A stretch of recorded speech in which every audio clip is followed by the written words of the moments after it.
hello. Happy Monday, everybody. Welcome back to another Monday morning Jumpstart. Hi, Ted. What's happening? Spring has sprung. Spring has sprung. Listen, I'm always too scared to say it too soon. Well, it's funny you say that because in Maryland, we just got 5 inches of snow yesterday.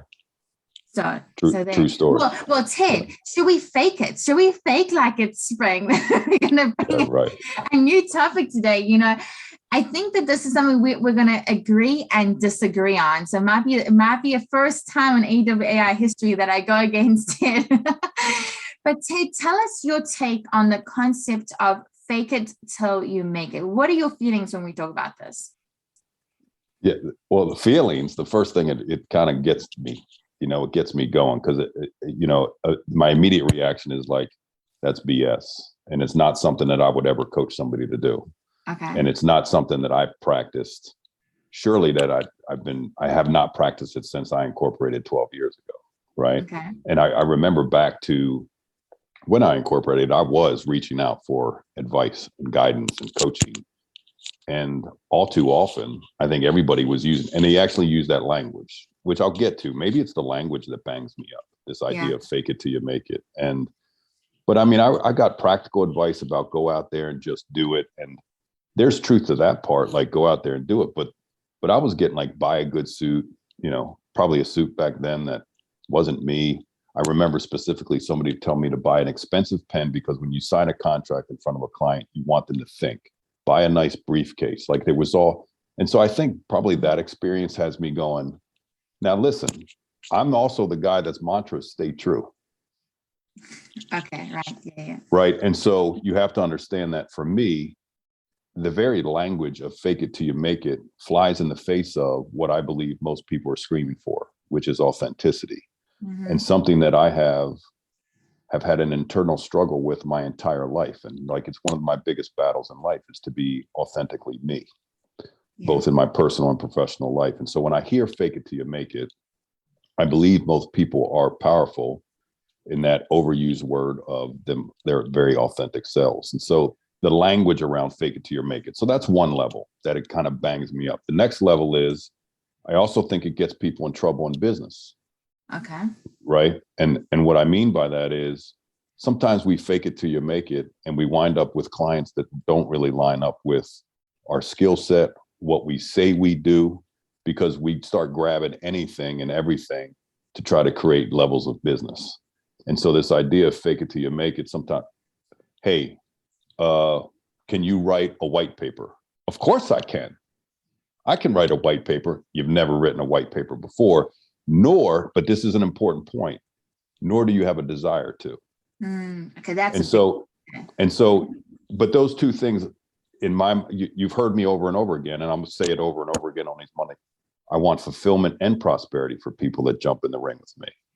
And so prosperity could be, hey, I'm gonna go learn how to write a white paper, but the fulfillment piece is not gonna be there, which then has you in the pit of writing white papers, and the fulfillment piece is down, stress, et cetera, trying to live up to this thing. I'm not against somebody jumping in to do something out of their comfort zone, right?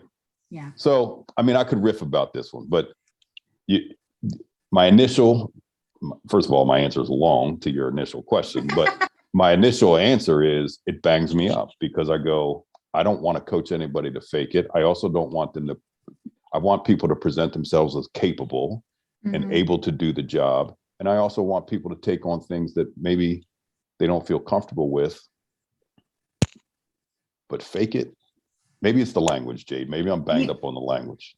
You know, my husband and I don't argue often, but this is actually something that we have argued about, and he's on Team Ted. But what is so ironic? Yeah, exactly. What is so ironic is that the way that we met was me faking it till I made it, if you want to use that terminology, right? I got an offer to work at a country club as a waitress, which meant for me that I could stay in this country. So you talk about like desire, that was my desire, right? Did I have the skill? I had never waitered any time ever in my life. Literally the first time I took a glass of wine to a lady, she asked for Pinot Grigio and I bought a Pinot Noir. And so very different, right? I did not have the skill set, but did I desire to learn on the job, and did I take the job before if I had to go through am I ready for this? I probably would have felt no, right now. I felt like an imposter, but I got there and I used my fake it till I made it confidence, layer on me, and learned the skill and got in there and did the job. And so that is where I think it is valid. And even even there though, yeah, I think this can be a healthy debate that our people can at least think about stuff. Well, here's the deeper end of the pool for me on this one. Mm-hmm. I think today's world is screaming for not just authenticity, but truth. Okay. Right. And in that light, if I was coaching somebody in an intimate way, I'd say, hey, you know what? You are fully capable of doing a waiter job, right? But what would be the risk? There would be a risk, right? In saying, hey, I've never waited before, but here's where I would be. Here's why I believe I'm good for the job. And I don't know wines, but do you see where I am? It's not like just jumping right in and saying, hey, that's the whole idea. I didn't fake it to be the chef that then couldn't produce the dish, and I hate cooking and I don't know any food. Yeah, no, I definitely like people in my space will go, they do it all the time. Go start looking at websites of people that do what I do, like the whole coaching thing or team building or consulting businesses. They all use we. They use we. Yeah. And really they're just solopreneurs. Yeah. The point be they're putting something out there that's not. Yeah. I don't know. And I think as well, when somebody is inauthentic in the way you're talking about, I think it's so transparent and so clear, right? And just brings in negative and not bad. And so I think maybe we need to come up with a new phrase. And maybe we're talking to writers. Maybe they can help us. It's not faking it to making it's doing it before you're ready. It's having the confidence in yourself, having the confidence in maybe people around you, confidence in something sometimes that is external from you, right? That makes you feel like you are able to do it. I'll never forget, Ted, the first time I interviewed somebody, I felt like they must know on my face that I am brand new at being a director. I'm brand new at interviewing. I have no idea what I'm doing, because that's what I felt like, right? But I did it, and as I moved through it and did more and more and more, your confidence builds. But I had to do it before I felt like I was ready to dive in and to do it. So maybe I use an operative word there. Use an operative word. And I guess this is where we're probably more on the same team than we think. Yeah. I will say that just listening to you, because I think I don't want to tell somebody just fake it till you make it blindly, because I think that could be taken way out there. Yes. And I don't think that's going to serve somebody well in the immediate future. I also don't think it would serve them well in the not so far out and long-term future, that they could now have clients that don't really line up with them. Yes. Now, the operative word you used was confidence. Mm-hmm.